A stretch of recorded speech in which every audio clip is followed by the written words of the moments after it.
All right, ladies and gentlemen, boys and girls, Hilltopper fans of all ages, we're back doing this YouTube thing because Tyler demanded it. Tyler Mansfield demanded we do this YouTube video, so here we are. Tyler, week off. WKU is 1-1 on the season, and they've got the big showdown with Indiana coming up. But I guess before we get to that, you did make the trip of a lifetime to Army. Really cool spot to check out, obviously. So, kind of curious to get your thoughts on WKU football so far, and particularly how they looked against Army, and what do you think is, just kind of key players and things like that, things you saw, because you were up there live and in person. So, tell us all about it. Yeah, first of all, that was an awesome trip to take. It'd be easier to fly, but there's no easy way to fly to New York unless you just go to one of those side airports and get a long Uber ride or something like that. But experience-wise, it was amazing being there, especially on the 20th anniversary of 9/11.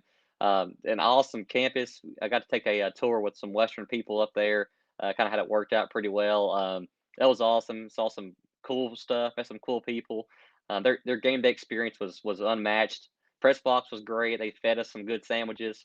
One was about this big. I think it was like a 10-foot sub. It felt like really cool stuff. But game wise, it was a fun game. Of course, Western got down there by 38-14 at one point. Well, 35-14, excuse me. And then they had enough juice to fight back, but then of course just ran out of time there. But got made it interesting. Got within 3 points, and of course the clock just ran out there. But there's some things that did it right, things they could improve on. Offensively was they're pretty good.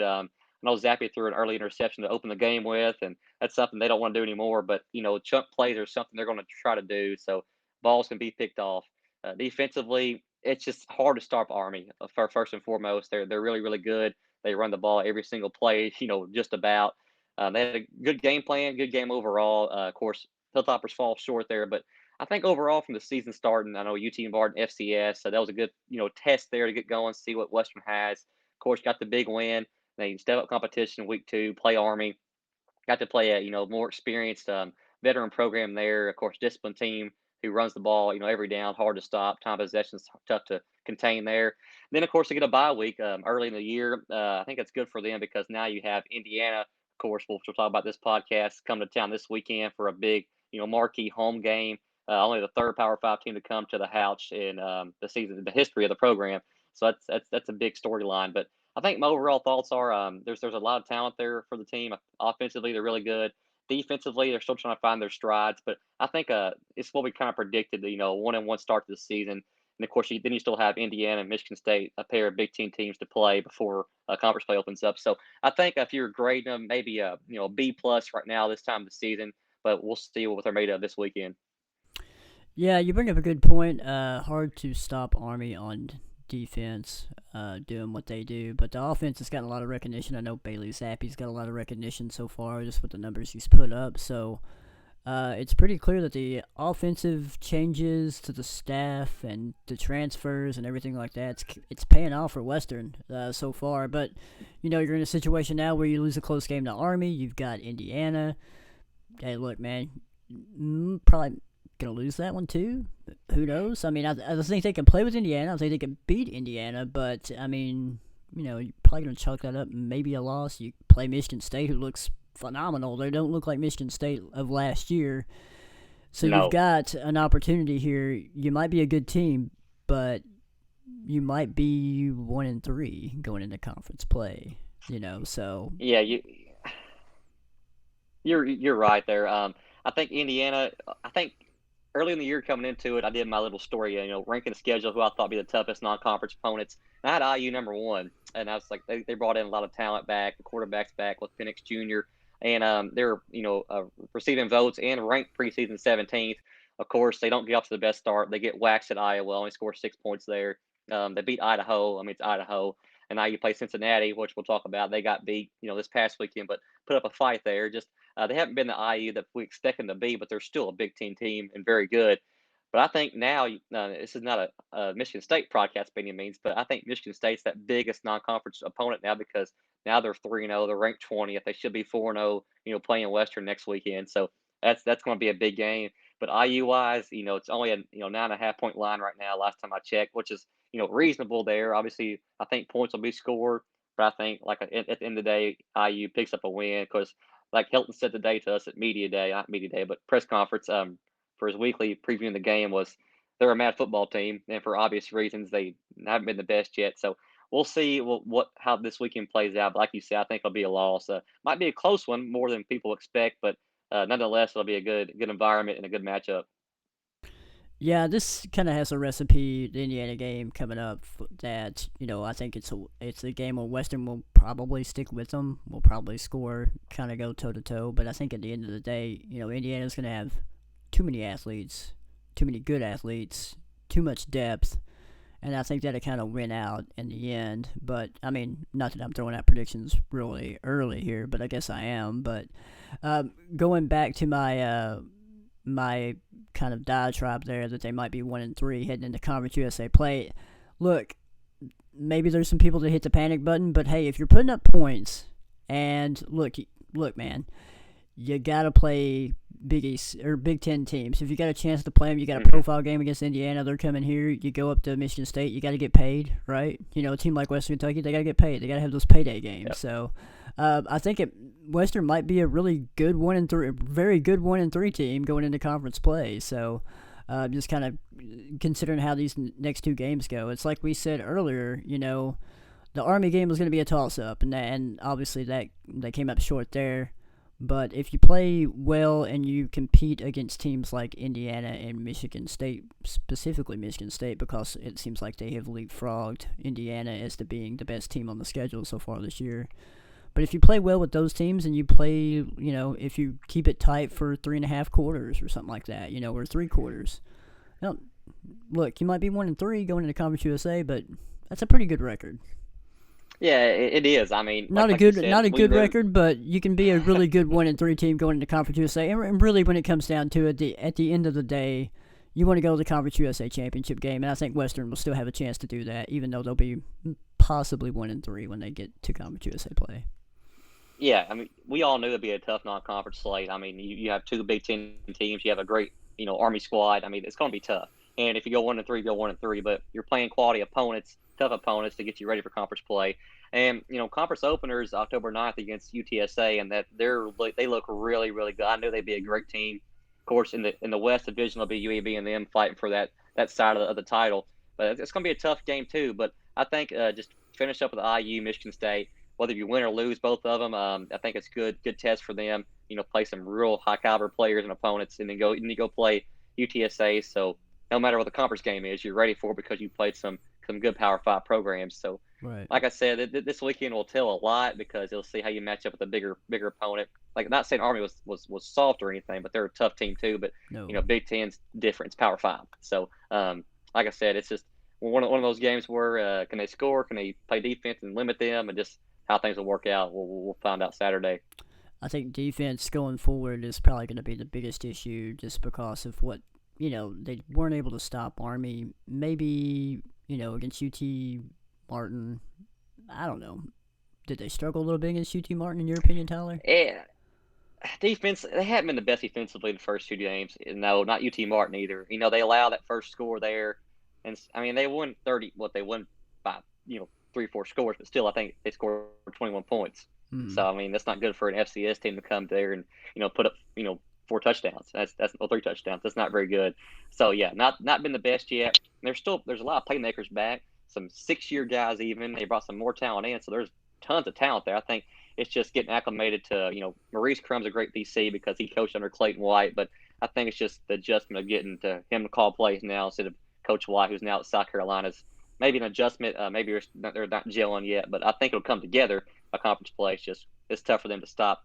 Some big quality opponents, of course, that are very talented. Yeah, I think just coming out of these next 2 games, which we've kind of talked about ad nauseum already, but I mean, you got Indiana, Michigan State. The best thing you can do is play well against them, stay in the game, and don't get key players hurt. And if you look, like I said, if you're competitive against those 2 teams, I think even though you get L's, I think that's a good thing. you don't want to get any major injuries. And like I said, I mean, they could be a really good they might be 1-3, but they're going to be a really good 1-3 team going into Conference Right. USA. So, and plus Right. you dissed Idaho earlier. You said that, what'd you call Idaho earlier? Did you say they Mediocre, were I think. mediocre? Yeah. Man, terrible. Sorry, Idaho fans. You know what Idaho's mascot is? I have no idea. Potato. No, they're not the potatoes. They're the Vandals, by the way. Vandals. Oh, okay. Get it together, Tyler. Come on, man. Do I, your I did. I, I research. don't I don't study mascots. Come on now. All right, so Indiana, you kind of mentioned it already. A down season for them so far. Michael Penix not playing too well, and everybody expected him to kind of Right. be in that a little bit of a Heisman talk surrounding him, or at least Hmm. definitely in the conversation for Big Ten Player of the Year, considering what he's done the last couple of years. Not been off to a good start. I know he's coming off an injury. I think last year over the summer, and maybe there's some talk that he's not exactly 100% healthy. But hey, he's out there starting. He's not putting up Hmm. great numbers statistically, and look, I mean, I know they just lost to Cincinnati. Cincinnati's legit. They're number 8 in the nation. Yeah. So that was a tough loss for them, but I mean, it's one of the top teams in the country. So, what do you kind of see overall? Just kind of going a little bit more in depth on this Indiana team, Tyler. What can I guess fans expect from Indiana, and just things like that. What do you think the Hoosiers bring? Yeah, I think they're a good team still. Despite being 1-2 and 0-1 in the Big Ten, Iowa was ranked. They're still ranked. They're very good. Since Mm-hmm. he's number 8, I mean, Coach Shelton said today that that's a game IU could have won. I know Penix threw a couple of picks there. He got banged up, but they still lost by 14 points. And they're ranked 8th in the country for a reason. So they haven't been the best they can be, I don't think. Penix obviously only 4 touchdowns compared to 6 interceptions. That's never a good stat there, but he hasn't, like you said, not 100%, I don't think. And he even got banged up last week. But I saw some stories today from the IU media that he's the guy. He's QB1 for this weekend. So we'll see if he bounces back from rough start to the season to see what he does on the hill in Bowling Green. But from overall perspective, their offense has not all playmakers back. They got a running back who's already rushed for over 200 yards in the score. 2 good receivers, DJ Matthews Jr. and then of course Ty Fryfogle is a guy who I talked about in the preseason. Both of them over 100 yards each, a couple scores. The offense is only scoring about 30 points a game, giving up about 30, so it's about even there. I think it's a good team. It'll be tough for Western to handle, but I think, like Hilton said today, it's a mad team because they don't want to be 1-2. They didn't plan on being 1-2, and I think they'll come here ready for a win. So Western's hands are full. I know they'll have to score points. They'll have to try to stop them, but if they can't stop them, they'll have to score no matter what to stay in the ball game. So we'll see what happens there. But IU right now, I get them maybe on a scale of 1 to 10, they're probably a 7.5 team. I think they'll get better throughout the year. I think they might still win 7, 8 games, but it's just about getting their stride going, getting Penix Jr. comfortable. But really good team come to town. It's a Big Ten team. They're a Power 5 program. It's gonna be a tough test. Yeah, I mean a lot of hype around them too coming into this season. I mean, we talked about Penix being a potential Big Ten Player of the Year talk coming with him coming into the season, and I mean there was a lot of talk about IU possibly winning the Big Ten, Hmm. this year as well. I mean I don't know if that can still happen or not, but obviously a lot to play for them. But yeah, you bring it up. Helton says, hey, they're a pissed off team, and Yeah, those are probably one of the worst to play, right? But at the same yeah, token, I mean, Western's pissed off too. I mean, they had a chance to win that Army game and they didn't. And right. they've had over a week to stew about it. So yeah, it's a good matchup. I mean, I think it'd be a. What do you think? I'm thinking high scoring here, Tyler. What do you think? I agree. I remember that game in 2015 they played their last meeting really well. I was 16. I didn't go to the game. I watched on TV from start to finish. That was when they had Higbee, Braden Dowdy. That was a great game. I know Western had a 28-17 lead, I think it was at halftime, and then IU came back in the second half, outgained. No, they outscored them 21-0 in the third quarter, and then Western scored late, but of course ran out of time, and they lost by 3, 38-35. I think it won't be that close this year, but I do think it's high scoring. I think neither defense is really good, both allowing 30 points a game. But I could see it being a 42-34 kind of game. The line's at 9.5, and I think that's right. I think Western might lose by 10. Might be a little closer than that, but I think IU gets the win. Much needed win for them, of course. But I think even if Western loses at home in front of a sellout crowd, which it should close to be, by 10 points, that's still not a win, but a win for them because they battle with a big team.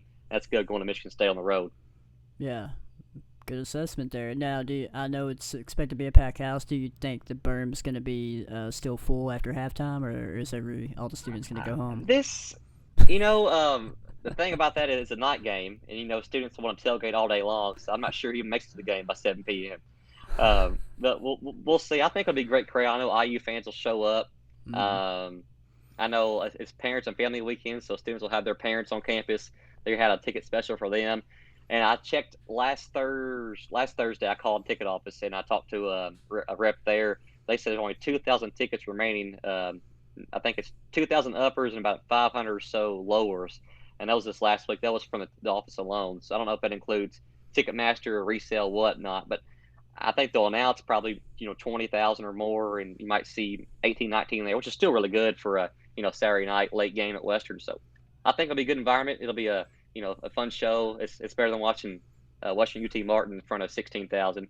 It's a Power 5 team at home, so that'd be cool to cover and cool to watch. What are you talking about, man? It's a sure win. I mean, UT Martin. Yeah. But would you rather watch a team that you're guaranteed to win against, or you watch a team like this?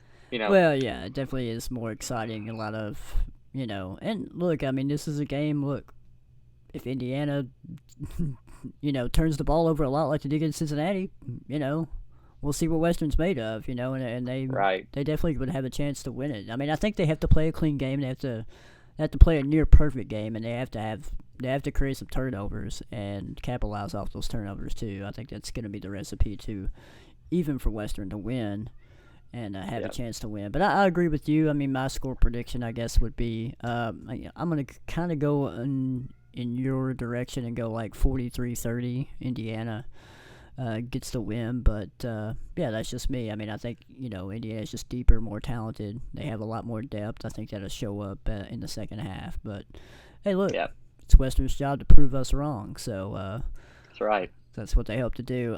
Tyler, 2 games in, obviously a lot of talk about Bailey Zappi, the numbers he's putting up. What have you kind of seen from him so far this year? And maybe talk about some other offensive guys that's really kind of caught your eye through these first 2 games. Yeah, I think we all knew Zappi would be the real deal. Everybody was like, well, he's FCS, but he worked out in the FBS level, and that hasn't been a problem yet. He's a leading passer in college football for a reason, from both levels. Of course, he brought in his same coordinator he's had for years. His main receiver is his best friend, and Jerry Stearns. He's leading the nation right now, I think, I can't remember if it's yards per game or yards per catch or one or the other, maybe both. But their connection is unmatched. I know Jared's had 160-something yards against Army, which is great to do. Zappi's been throwing up, a lot of good passes, a lot of good numbers. He's not scared to throw it long, which is different than what we had last year with Tyrell Pigram. Under center, totally different offense. And I think the offense is fun again. People are watching it. I think the team likes playing it. They're scoring points. They're putting up yardage. I think Zappi's been great. I think he's been spot on. Obviously, a couple interceptions to open the year with him being a pilot passer, wants to throw long, that's bound to happen. He might get tipped. He might throw it in double coverage, just trying to take a risk there or a shot down the field, but that happens. But I think he's been a great quarterback so far. Maybe not Dowdy or Mike White level yet, but this guy's really, really good. I think he'll be great by the end of the year. I mean, already is now, don't get me wrong, but I think we'll have very impressive numbers by the end of the year. Of course, he's right now in passing yards per game. Secondly, he's up there in passing yards total. So I think he's been really good. We'll just see if he progresses throughout the year, how he fares against Big Ten defenses. But I think he's been great. Some other guys, like I mentioned, Jerry Stearns has been the main receiver, really, really good. He's fun to watch. Tight end, Josh Simon's out for the year. He got hurt in the UT Martin game at the end. Didn't play at Army, didn't travel, had surgery already. So he's recovering to be out for the year. So that's kind of a blow there. But and the running game has not been there yet. That's one big thing they wanted to work on, is get that run game going. There hasn't really been a number one back. We all thought it would be Adam Cofield from North Dakota State, but he hasn't really done anything yet. I mean, I think he's had 40 yards total in that 2 games. The main guy there's been, I think, first game was Kai Robichaud, who's a walk-on, true freshman walk-on, and he was the yardage leader. So they have a lot of running backs, but they haven't found their guy yet or their system they want to run there. But as long as they're throwing the ball and scoring, I guess that's all they care about. I mean, makes for long games, but they're scoring. So I think Zappe, Stearns, those two guys have been the main two offensively. I think there's a guy we should also mention, wide receiver Dawood Davis, the Oregon transfer. He hasn't put up the best numbers yet, but he's out there everywhere. He's fast. You can't catch him down the field. I think he's a guy to watch out too as well. Yeah, you mentioned you mentioned Davis, but Zappe's the guy that he mentioned personally at the media day before the start of the season. That he's a guy that can you can throw the ball deep and he's going to beat people. So he's the fastest guy on the team apparently, according to the QB1. So. But yeah, you bring up a good point. Zappe going up against two Big Ten defenses these next two games, so he's definitely proved himself so far. But you're playing UT Martin. Army's pretty, that's tough competition right there, obviously. But really a lot of intrigue to see how he does against Big Ten defenses coming up these next two games. So.